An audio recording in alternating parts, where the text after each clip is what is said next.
కాసేపు ఈ సర్కిల్ని 1 crore rupees అనుకోండి. 10 crore రూపీస్ ఈ విధంగా కనిపిస్తుంది.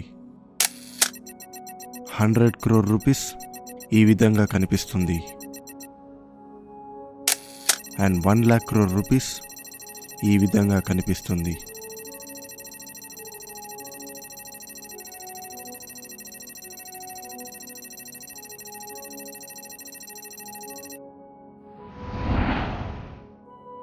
రిలయన్స్ ఇండస్ట్రీ చైర్మన్ అయిన ముఖేష్ అంబానీ నెట్వర్త్ దీనికి 10 రెట్లు ఉంటుంది.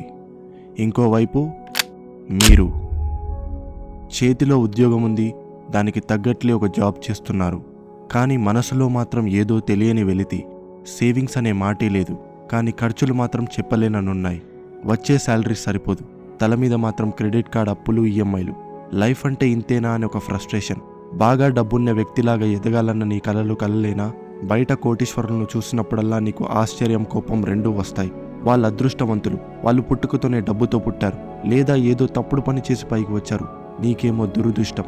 నువ్వు ఎంత కష్టపడ్డా ఇంతే అని నిన్ను నువ్వే తిట్టుకోవడం. ఇదే కదా నీ బాధ, ఇదే కదా నిన్ను తినేస్తున్న కోపం. ఒక మంచి లగ్జరీ హౌస్ కొనాలన్న నీ కల, నీ ఫేవరెట్ కార్లో తిరగాలన్న నీ కల, పేరెంట్స్ అప్పులు తీర్చాలన్న నీ కల, వరల్డ్ మొత్తం చుట్టేయాలి అన్న నీ కల. కానీ ఇప్పుడు ఆ కలలన్నీ నెమ్మదిగా చచ్చిపోతున్నాయి. ఇదంతా ఒక జూదం ఆటలా నీకు అనిపిస్తుంది. ఇందులో గెలుపు నీది కాదు అని నీకు నెమ్మదిగా అర్థమవుతుంది.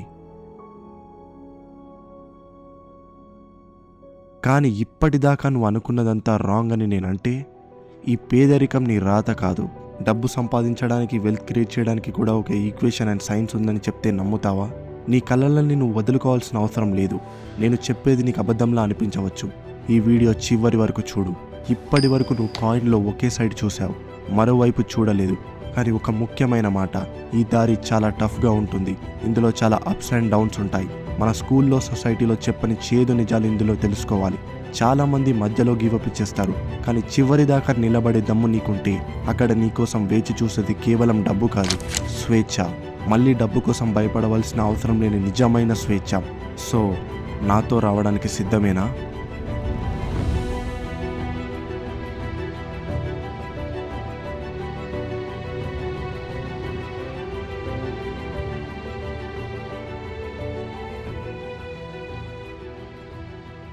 ఇంకా నాతోనే ఉన్నావా?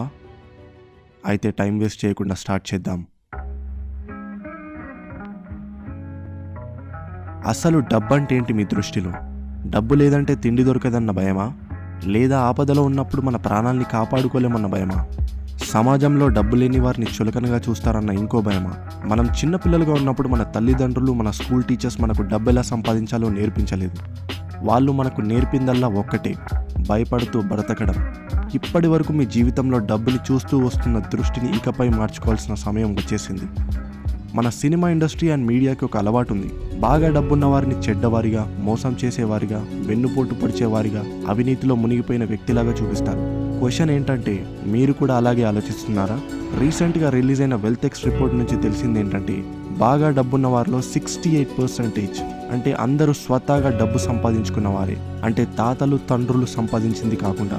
Warren Buffett self made billionaire, Elon Musk self made billionaire, Nikhil Kamath self made billionaire, Sachin Bansal self made billionaire, Deepender Goyal self made billionaire. వీళ్లకు తెలిసిందేంటి, మనకు తెలియదేంటి? నిజమేంటంటే మన ఈక్వేషన్స్ అన్నీ రాంగ్. మనకు చిన్న పిల్లలుగా ఉన్నప్పటి నుంచి ఈ విధంగా నేర్పించారు. డబ్బు అంటే ఉద్యోగం నుంచి సంపాదించే శాలరీ. దాంట్లో తప్పేముందని మీరు నన్ను ఒక క్వశ్చన్ అడగవచ్చు.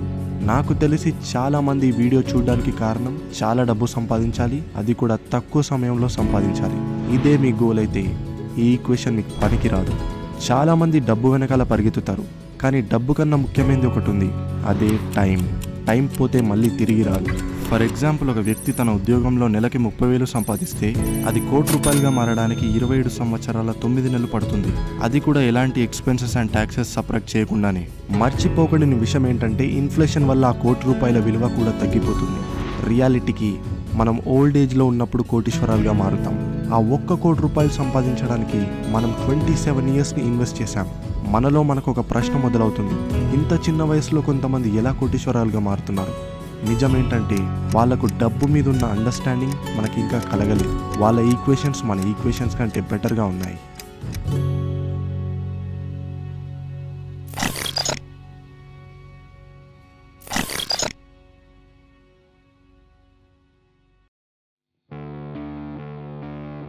ఇప్పుడు నేను చెప్పేది చాలా జాగ్రత్తగా వినండి. డబ్బు వెనకాల పరిగెత్తడం ఆపేయండి. Money equals to value. Capitalistic society గేమ్లో రూల్స్ చాలా క్లియర్. మీరు ఎంత డబ్బు సంపాదిస్తారో అన్నది ప్రజలు మీ విలువని ఎంతగా గుర్తిస్తున్నారు అన్న దాని మీద ఆధారపడి ఉంటుంది. ఆ ప్రజలే మార్కెట్, అంటే మనమే. సినిమా ఇండస్ట్రీ సూపర్ స్టార్స్కి ఇంత డబ్బు ఎందుకు ఖర్చు పెట్టాలని అంటారు కొంతమంది. కానీ వాళ్లకు కోట్లు వస్తున్నాయంటే ముందు సినిమా ఇండస్ట్రీకి మార్కెట్ ఉండాలి. జనాలకి సినిమాల్లో విలువ కనిపించాలి. అప్పుడే వాళ్ళు సినిమాలకి డబ్బులు ఖర్చు చేస్తారు. అప్పుడు మార్కెట్లో సినిమాలకి డిమాండ్ ఎక్కువ ఉంటే ఊహించుకోండి టాప్ లెవెల్లో ఉన్న సూపర్ స్టార్స్కి ఏ రేంజ్లో పేమెంట్ జరుగుతుందో అని. ఇక్కడ మీరు ఎంత కష్టపడ్డారు అన్న దాని గురించి కాదు. రోజు చెమటోడ్చుకుంటూ పనిచేసే క్లీనర్కి వచ్చే జీతం ఏసీ రూమ్లో కూర్చొని పనిచేసే అకౌంటెంట్కి వచ్చే జీతంతో పోలిస్తే చాలా తక్కువ. ఎందుకంటే మార్కెట్లో క్లీనర్ చేసే పనికి అంతే విలువ ఉందని భావించారు. అదే సమయంలో అకౌంటెంట్ చేసే పనికి ఎక్కువ విలువ ఉందని భావించారు. నిజం కొంచెం చేదుగా ఉన్న క్లీనర్ చేసే పనిని ఎవరైనా త్వరగా నేర్చుకొని చేయగలరు. అతను ఈజీగా రిప్లేస్ అయ్యే వ్యక్తి. కానీ అకౌంటెంట్ అలా కాదు. సంవత్సరాల పాటు అకౌంట్స్ చదివి అర్థం చేసుకొని అతని క్లయింట్స్లకు వేల రూపాయల ట్యాక్సెస్ సేవ్ చేసే వ్యక్తి. అయితే మన వాల్యూని ఎలా పెంచుకోవాలి? జనాలు మనని ఎందుకు విలువైన వాళ్ళగా చూడాలి? Elon Musk, Mukesh Ambani, Jeff Bezos లాంటి వాళ్ళు ఎందుకంత విలువైన వాళ్ళుగా మారుతారు? వాళ్ళ దగ్గర ప్రత్యేకంగా ఉన్నదేంటి? దానికి సమాధానం చాలా సింపుల్. డబ్బు కావాలంటే సమస్యలను పరిష్కరించండి. ఎస్, మీరు విన్నది కరెక్టే. డబ్బు కావాలంటే సమస్యలను పరిష్కరించండి. డబ్బంతా ఒకే బేసిస్ రూల్ మీద నడుస్తుంది. మీరు పరిష్కరించే సమస్య ₹1,00,000 విలువైతే అది మీకు లక్షలు తెచ్చిపెడుతుంది. అదే కోట్ల విలువైతే అది మీకు కోట్లు తెచ్చిపెడుతుంది. అమెజాన్ లాంటి కంపెనీ ఏ ప్రాబ్లమ్స్ని సాల్వ్ చేసిందో ఒక్కసారి ఆలోచించండి. షాప్కి వెళ్ళే తలనొప్పి, డెలివరీ కోసం వారాల పాటు వెయిట్ చేయాల్సిన ఇబ్బంది, హై ప్రైసెస్, ఇలాంటి ఎన్నో సమస్యలు. ఈ సమస్యలన్నింటినీ జెఫ్ బెజోస్ పరిష్కరించాడు. అందుకే అతనికి 1,00,000 కోట్లు లభించాయి. ఇదంతా మీకు వింతగా అనిపించవచ్చు, కానీ ఇదే నిజం. డబ్బు కావాలంటే డబ్బును వెతకూడదు, సమస్యలను వెతకాలి. ఆ సమస్యలకు పరిష్కారాలు వెతకాలి. ఆ పరిష్కారం దొరికిన తర్వాత దాని చుట్టూ ఒక బిజినెస్ నిర్మించాలి. అయితే అంతేనా? సమస్యలు పరిష్కరిస్తే డబ్బు వచ్చేస్తుందా? అంటే నేను ఇప్పుడు రిచ్ అవ్వాలంటే ఇంకో అమెజాన్, ఫేస్బుక్, గూగుల్ సృష్టించాలా? నాకు అసలు కోడింగే రాదు, నా దగ్గర అసలు డబ్బు కూడా లేదు. ఆగండి, మీరు మళ్ళీ అదే తప్పుడు దారిలో వెళ్తున్నారు. ఎప్పుడు ఒకటి గుర్తుపెట్టుకోండి, సమస్యతోనే మొదలు పెట్టాలి. మీ చుట్టూ ఉన్న మార్కెట్ని చూడండి. జనాలకి ఏం నచ్చడం లేదు. ఏది ఉంటే బాగుండేది అంటున్నారు. ఏది వాళ్ళని ఇబ్బంది పెడుతుంది, ఏది చాలా ఇన్కన్వీనియంట్గా ఉందని చెబుతున్నారు. సో మీ ఫోకస్ ఎప్పుడు మొత్తం ప్రాబ్లమ్ సాల్వింగ్ మీదనే ఉండాలి. అండ్ ఆ ప్రాబ్లమ్ని సాల్వ్ చేసేంత వర్తియా కాదా అని మీరే డిసైడ్ చేసుకోవాలి.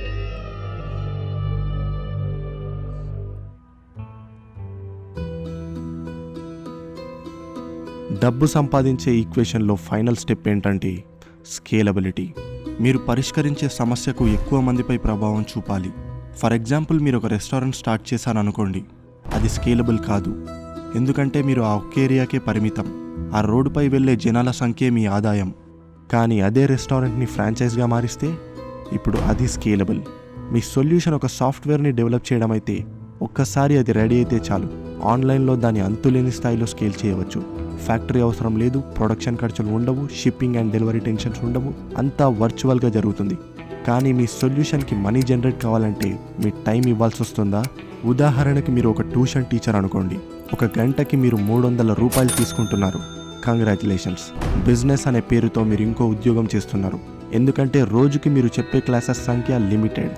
అందుకే మీ ఇన్కమ్ కూడా టైంతోనే బంధించబడుతుంది. కానీ అదే క్లాసెస్ ఆన్లైన్లో 24/7 రన్ అయ్యేలా చేస్తే, క్లాసెస్ ఒకేసారి తయారు చేస్తే చాలు, తర్వాత అవి ఎప్పుడు రన్ అవుతూనే ఉంటాయి. ఇప్పుడు దీన్ని స్కేలబిలిటీ అంటారు. సో ప్రాబ్లమ్కి సొల్యూషన్ ఫైండ్ అవుట్ చేయడమే కాదు, దానికి స్కేలబిలిటీ కూడా అప్లై చేయాలి. మీ బిజినెస్కి ఆటోమేషన్ కూడా చాలా ఇంపార్టెంట్. మీరు మీ సిస్టమ్ని బాగా బిల్డ్ చేస్తే మీరు మీ టైం ఇవ్వకుండానే బిజినెస్ స్మూత్గా రన్ అవుతుంది. అన్నీ మీరే చేయాలనుకోవడం అది మూర్ఖత్వం అవుతుంది. మీరెంత బెస్ట్ అయినా అవ్వచ్చు, కానీ మీకంటే బెస్ట్గా పర్ఫామ్ చేసే వాళ్ళు ఎప్పుడూ ఒకరు ఉంటారు. ఒక్కసారి మీరు సమస్యకు పరిష్కారం కనుగొంటే చాలు, మార్కెట్లో మీ పరిష్కారం అందరికీ అందుబాటు అయ్యేలా చూడాల్సిన బాధ్యత మీదే. ఇది మీ ఈగో, మీ ప్యాషన్కి సంబంధించింది కాదు. మార్కెట్ మీ ప్యాషన్ని లెక్క చేయదు.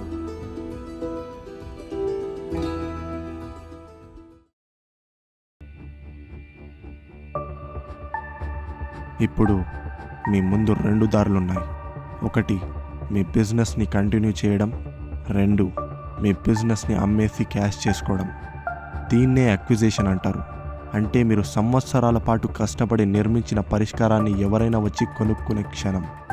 ఉదాహరణకి ఇన్స్టాగ్రామ్ని ఫేస్బుక్ $1 బిలియన్ పర్చేస్ చేసింది. పేపాల్ను ఈబే $1.5 బిలియన్ పర్చేస్ చేసింది.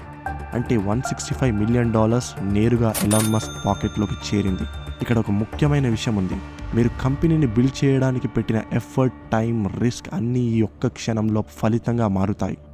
లేదా మీరు మీ బిజినెస్ని కొనసాగించాలనుకుంటే దానికి కూడా చాలా కారణాలు ఉండొచ్చు. బహుశా మీరు నిర్మించిన కంపెనీపై మీకు నిజమైన ప్రేమ ఉండొచ్చు, లేదా అది మీ బిడ్డలాగా భావించి దాన్ని వదలలేకపోవచ్చు, లేదా ఆ కంపెనీకి మీరు ఇంకా విలువని పెంచాలనుకోవచ్చు.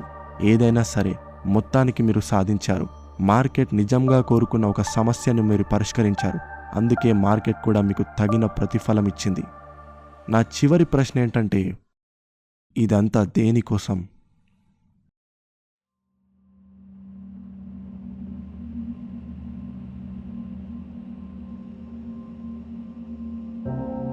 నిజానికి మీలో చాలామందికి ఇది ఎప్పుడూ డబ్బు గురించి కాదు. డబ్బు అనేది ఒక కాగితపు ముక్కే, లేదా ఒక స్క్రీన్ మీద కనిపించే నంబర్ మాత్రమే. మనమంతా దానికి ఇచ్చే నమ్మకమే దానికి విలువనిస్తుంది.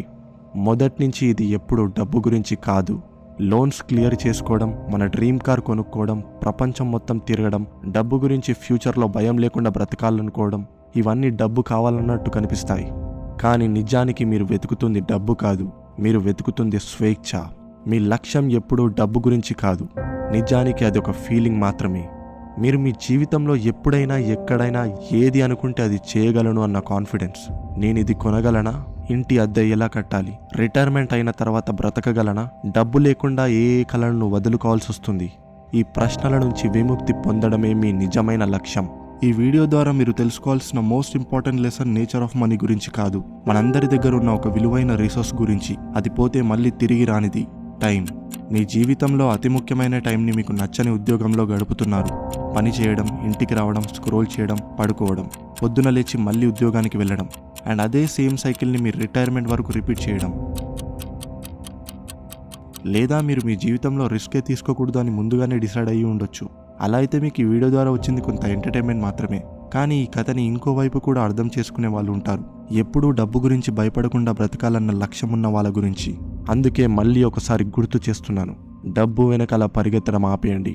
సమస్యలను వెతకండి, ఆ సమస్యకు పరిష్కారాలు కనుగొనండి.